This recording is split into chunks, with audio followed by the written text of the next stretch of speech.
नमस्कार मित्रों, आज के इस वीडियो में हम जानने वाले हैं कि एआईबी यानी ऑल इंडिया बार एग्जामिनेशन के लिए ऑनलाइन फॉर्म कैसे भरें।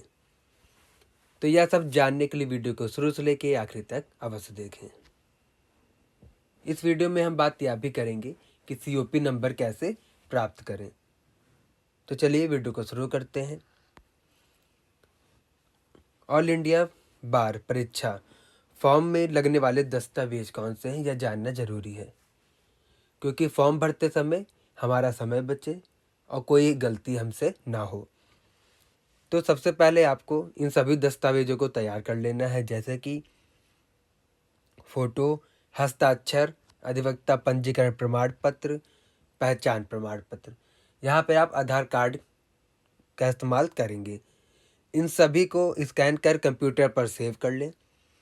इन सभी को जेपीजी और जेपीईजी फॉर्मेट में कन्वर्ट कर लें और इन सभी का साइज़ 10 केबी से 50 केबी के बीच में हो। यह करने के लिए आप अपने कंप्यूटर के पेंट का इस्तेमाल कर सकते हैं। अब एक सवाल और आता है कि ऑल इंडिया बार परीक्षा के लिए आवेदन करने के लिए पात्र कौन होगा, यानी कौन इसको अप्लाई कर पाएगा। तो वे अधिवक्ता जिन्होंने अपने राज्य के बार काउंसिल में अधिवक्ता के रूप में पंजीकरण करा रखा है और एनरोलमेंट नंबर प्राप्त कर लिया है, वही अधिवक्ता एआईबी की परीक्षा दे सकेंगे, क्योंकि एआईबी की परीक्षा देते समय एनरोलमेंट नंबर ही शुरुआती चरण में मांगा जाता है। ऑल इंडिया बार परीक्षा के लिए आवेदन करने के लिए फीस कितनी होगी? सामान्य वर्ग के लिए 3500 रुपये और SC/ST वर्ग के लिए 2500 रुपये।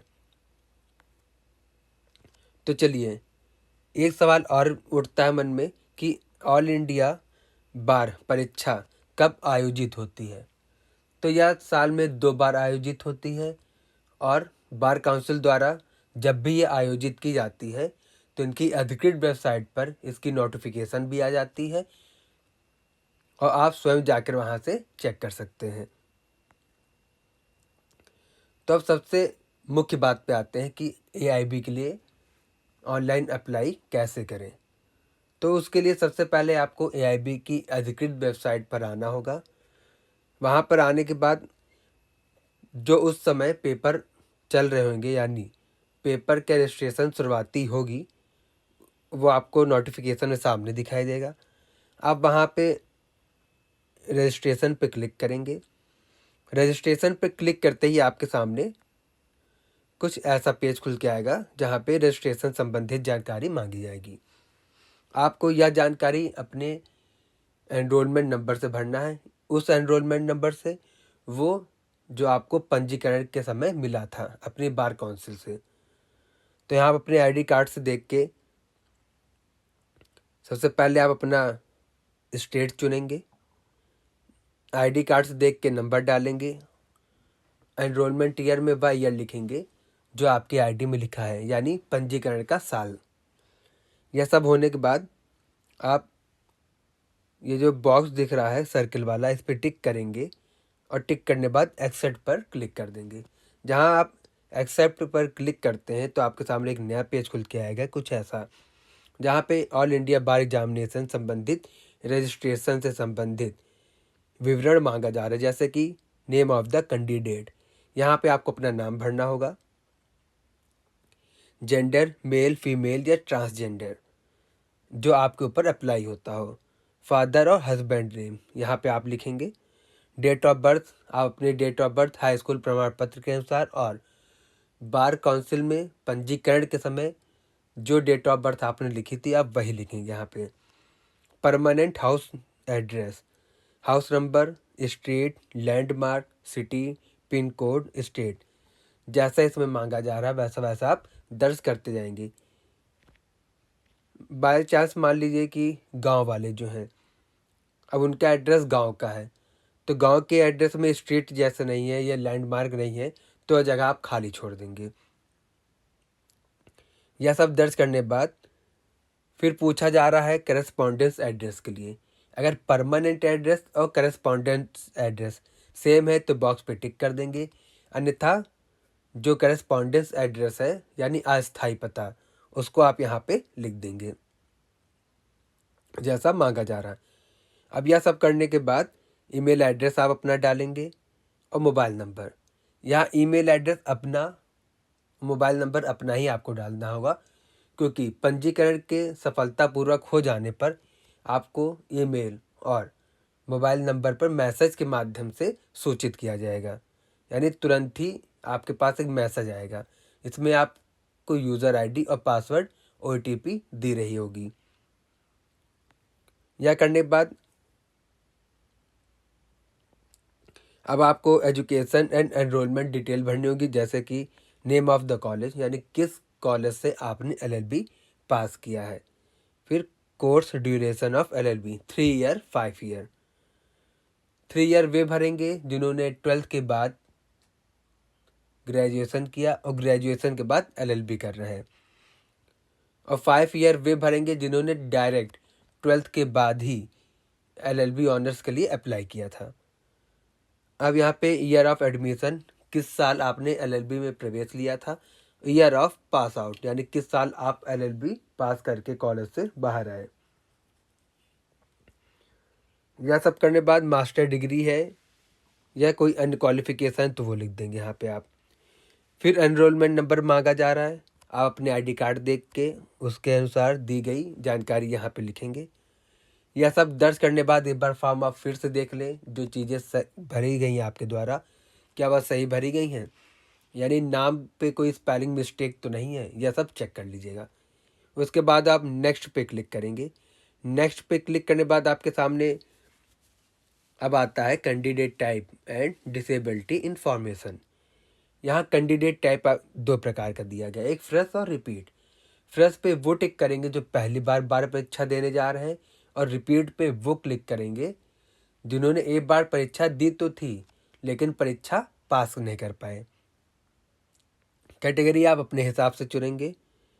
डिसेबिलिटी आप अपने हिसाब से चुनेंगे, अगर कोई डिसेबल है यानी अपंग है तो वह यस पर क्लिक करेगा, और जो अपंग नहीं है वो नो पर क्लिक करेगा। यहाँ पे कहा जा रहा है कि do you require extra time, क्या आपको अतिरिक्त समय भी चाहिए। तो अगर आप चाह रहे हैं तो यस पे क्लिक कर देंगे और नहीं तो नो पे। यहाँ पे यस पे वही क्लिक करेंगे जो कि 80% तक विकलांगता की श्रेणी में आते हैं, यानी 80% डिसेबिलिटी। अब यह सब हो जाने के बाद अब आपको सेंटर चॉइस करना है।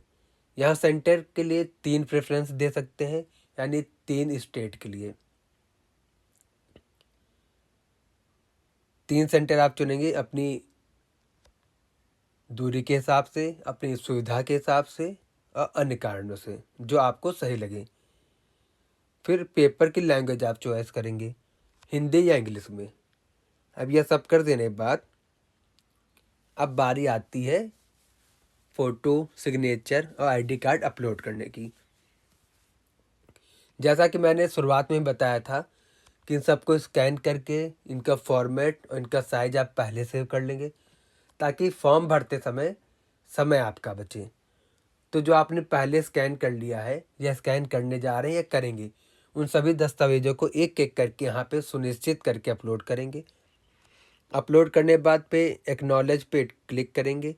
उसके बाद नीचे आप देख रहे हैं एक वाइट कलर का बॉक्स है, उस बॉक्स के अंदर आप अपना नाम लिखेंगे और सेव पे क्लिक कर देंगे। सेव पे क्लिक करने से पहले एक बार आपको अपना फॉर्म फिर से चेक कर लेना होगा बैक जाके, कि जो चीज़ आपने भरी हैं क्या वह सही है। स्पेलिंग की मिस्टेक देख लें, अगर कोई है तो उसको सही कर लें। एनरोलमेंट नंबर देख लें क्या वह सही पड़ा है, आपके आईडी कार्ड से मैच खाता है या नहीं। अब यह सब जांचने के बाद आप सेव पे क्लिक करेंगे।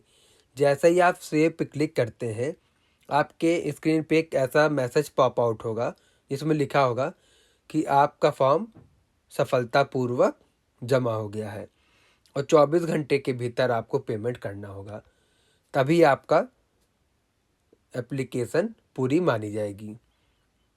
तो अगर आप तुरंत करना चाहते हैं तो ओके पे क्लिक कर देंगे।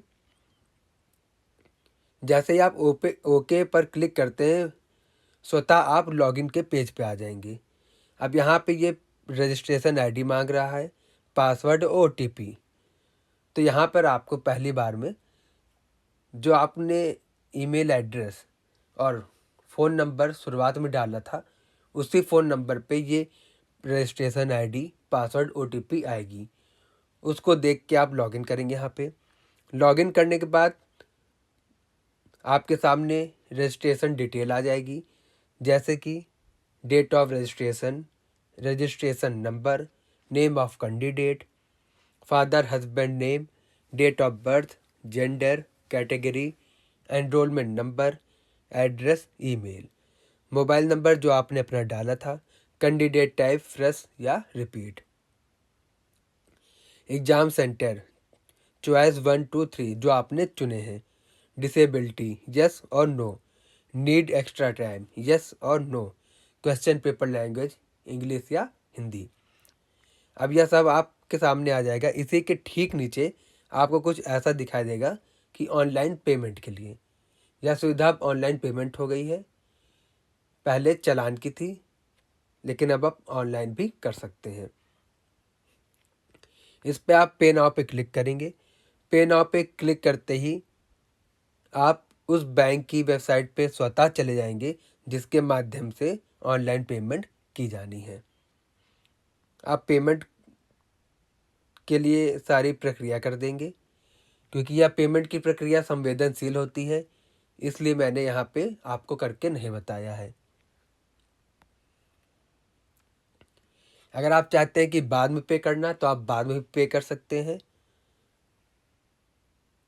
यह सब हो जाने के बाद अब बात आती है कि एडमिट कार्ड कैसे डाउनलोड करें। फॉर्म भर लेने के बाद बार काउंसिल यानी ऑल इंडिया बार एग्जामिनेशन की तरफ से एक नोटिफिकेशन एडमिट कार्ड को लेकर इनकी वेबसाइट पर चालू होगी। जैसे ही आप नोटिफिकेशन पे क्लिक करेंगे तो वो डेट दिख जाएगी या आपको पता चल जाएगा कि कब एडमिट कार्ड रिलीज़ होने हैं। उसके लिए एडमिट कार्ड डाउनलोड करने के लिए आपको लॉगिन करना होगा। अब जैसे मान लीजिए आपने AIB 16 का फॉर्म भरा है, तो वेबसाइट पे भी AIB 16 लिखा होगा, AIB 16 लॉगिन करके लिखा होगा, तो आपको उसी पे लॉगिन करना है। यानी आपको अपना AIB 16 याद रखना है। यानी इसी तरह आप आगे जैसे जैसे क्रम बढ़ते जाएंगे, उसी हिसाब से आपको अपना AIB 16 हो गया, 17 हो गया, 18, इनको सबको आपको याद रखना है। इसी पे आप लॉगिन करोगे तो आपका लॉगिन हो पाएगा। जैसे ही आप लॉगिन करते हो तो आपके सामने कुछ ऐसा पेज खुल के आएगा, जिसमें साइड पे आप देख रहे हो, ऊपर साइड पे स्टेटस, एडमिट कार्ड और लॉग आउट। आप स्टेटस पे क्लिक करोगे तो ये आपको देखने को मिलेगा कि हाँ, आपका फॉर्म अभी कार्य पर चल रहा है या सबमिट हो चुका है सक्सेसफुली। उसके बाद एडमिट कार्ड के लिए आप क्लिक करोगे, एडमिट कार्ड आ जाएगा तो यहाँ पे आप डाउनलोड कर पाओगे। या तो सब हो गया ऑनलाइन फॉर्म भरने की प्रक्रिया के बारे में। जिस दिन पेपर होगा आपको अपना एडमिट कार्ड साथ ले जाना पड़ेगा। पेपर या ऑफलाइन होता है, आपको टिक करना पड़ेगा। यह पेपर ओपन बुक एग्ज़ाम होता है, इसमें आप अपने साथ बुक भी लेके जा सकते हैं। इसमें आपको कोई दिक्कत नहीं होने वाली। जो पढ़ने वाले बच्चे हैं वो किताब में देख के 3 घंटे के अंदर पे सारे सवालों के जवाब आसानी से दे ले जाएंगे। तो दोस्तों, ऐसे ही वीडियो के अपडेट्स पाने के लिए हमारे चैनल को सब्सक्राइब करना ना भूलें और वीडियो देखने के लिए धन्यवाद।